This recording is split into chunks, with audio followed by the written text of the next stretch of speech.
Though he's 92 and somewhat frail, the memory of what Arnhem veteran Dennis Crockett and his comrades did then still keeps him walking tall 70 years later. He recalls the days back in 1943 when he transferred from the Royal Artillery to Airborne as the proudest of his life. I joined the Royal Artillery and got posted in Scotland, and when they decided they did no longer need coastal defence, they moved us out into the infantry barracks. And then I got posted into the King's Own Scottish Borders, and that was an airborne battalion. So you didn't have any say in it? Not likely, no say. And what did you think as a young man? What did you think about the prospect of serving in the airborne? I really can't remember how I thought it was great. It was an extra bit of pay for being airborne. And it just went on like that. Of course, what was to follow, I mean, I didn't have a clue, did I, where we were going to be or how it was going to turn out. Shame that it turned out like it did. But at least the good Lord must have been looking down on me, and I'm one of the lucky ones to still be here to talk about it. What was the training like? Very hard, tough, which it had to be really. I suppose we've been Royal Artillery sitting about doing very little, and all of a sudden it's all stations go. And what about the hardest challenge of all for training, the parachute jumping? What was that like for you? Well, you just got on and did it. You didn't have no choice. You couldn't say, I'm not going to go. You had to go. And well, once you'd done it, you got used to it. And how proud did it make you to wear the maroon beret? Very, very, very proud. Very proud. I still am proud to put it on. I like wearing it. What does it represent for you? Well, I would say that the airborne forces are among the best in the world. Now, once you'd got the red beret, you'd qualified as a para. Tell me about you had quite a long wait then, didn't you, before you got into action? Oh yeah, that's right. They kept putting it off and putting it off and putting it off. And we knew we were going to go sooner or later, but the waiting was soul destroying.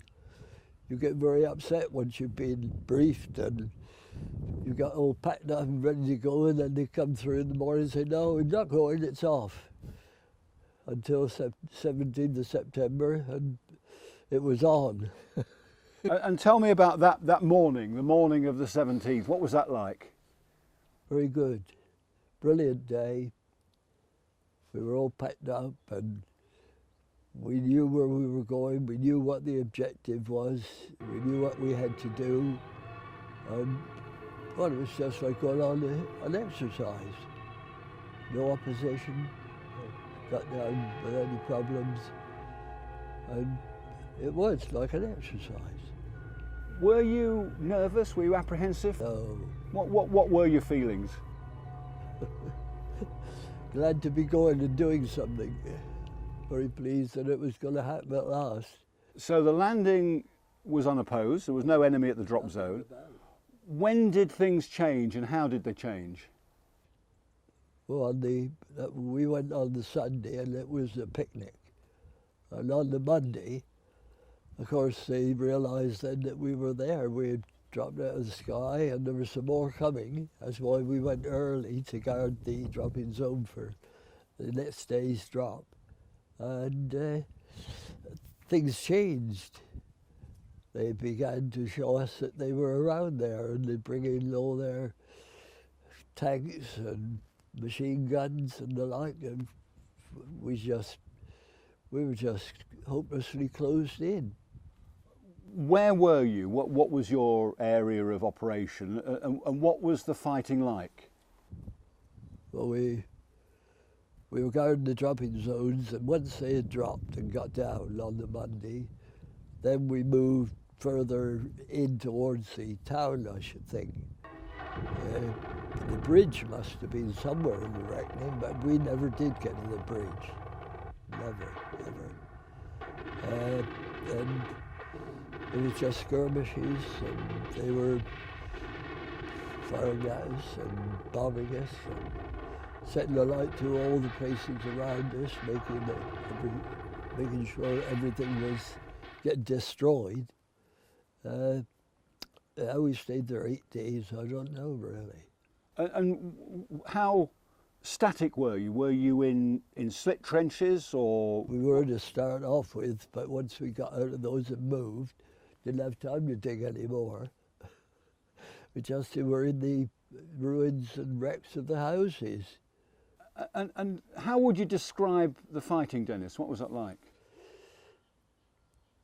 Very awful. In what way? Wow. It was no fun trying to fight off a Ready Tiger tank with a rifle and bayonet. I mean, hopeless. But we did drive them away when we made the bayonet charge in the White House. Whether it was our shouting and bawling and frightening them off, they thought, oh, we'd better clear off out of here. They went anyway. Tell me about that. Talk me through that action. You got the orders to fix bayonets? Yeah, we got the orders to fix bayonets, and we were going to charge because they were advancing towards us. They were bearing down on us. You could see them. They weren't all that far away. And suddenly we got the order to, we'd fixed our bayonets long before that, I should think. On the order, we just charged towards them, screaming and shouting and making a racket, and they went. We fired a few at them, obviously, as they were going. I hope we knocked a few of them out. We lost a few, of course, but that's how it went. Were you scared? No, well, you thought, what are we doing here? We're killing someone. Or you had to, otherwise they kill you. So there you were, you repulsed the enemy with a bayonet charge, but you were paras, they had armour. Yes, of course. That was the difference. But you were aware there were tanks there. How did you know that? Well, they would be firing these shells, whatever it is they fire, and they weren't that far away. You could hear the guns firing. Did you think this is just so reckless? We're going to lose this. I mean, did you lose heart? Not really. No. Right up to the 8th day, I still felt that we were going to get across that river and get back. What kept you going, do you think? Sheer determination, I should think. Sheer determination, because there was no food, no water. I mean, everything was just ruined. So we survived 8 days like that. Goodness knows. What about the mates that you lost? Well, some of them were lying in the cemetery in Oosterbeek, and every year I get our secretary, our branch secretary, he takes a wooden cross, which I write on with his name and a little message. He was younger than me, and he got killed there. He just didn't get through it, never mind getting back. And you say you were evacuated to the banks of the Rhine to try and get across, but the German opposition was too great. Well, there's no boats there. We got down to the River Rhine, all right, but we got down to it was said to us that when you get down there, you'll all be put on this craft and you'll be across the other side, and then you'll be away. But no chance. Tell me about the surrender. How did that come about? Well, we were down there at the river's bank, and we were all sat down on the floor. We were exhausted, and we weren't there too long before the Germans were around us and shouting all sorts of remarks and what have you, and we all get up, of course, get on our feet, and they put us in some sort of order, and they started to parade us around the area. Oh, the last 8 days had been in vain. We lost the battle that we were involved in, our little bit, but it was a lost cause. We were outnumbered. Now, historians say the battle was a failure, a defeat. It should never have been mounted. What do you, those who fought there, think of that? Should never have gone. But what makes you say that, Dennis? because there was so much opposition there. It was just crazy. We were only going for 48 hours. That was the story. And we took ration packs, 2 24-hour ration packs, because we were going to be back. In 48 hours, it would all be done, dusted, and we would be on our way back. What does it mean to you to have been at Arnhem?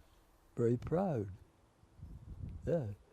Despite all the setbacks and the misgivings, I wouldn't have missed it for anything. There aren't many of us left now, unfortunately. I've still got 1 or 2 contacts, but I am the only Arnhem veteran in our regimental association branch, South Devon. We lost our other Arnhem veteran last year, so I'm left now to soldier on and carry the flag. Yeah. I hope you'll do so for many more years yet, Dennis. Thank you very much. I'll keep my fingers crossed. I'm doing my best.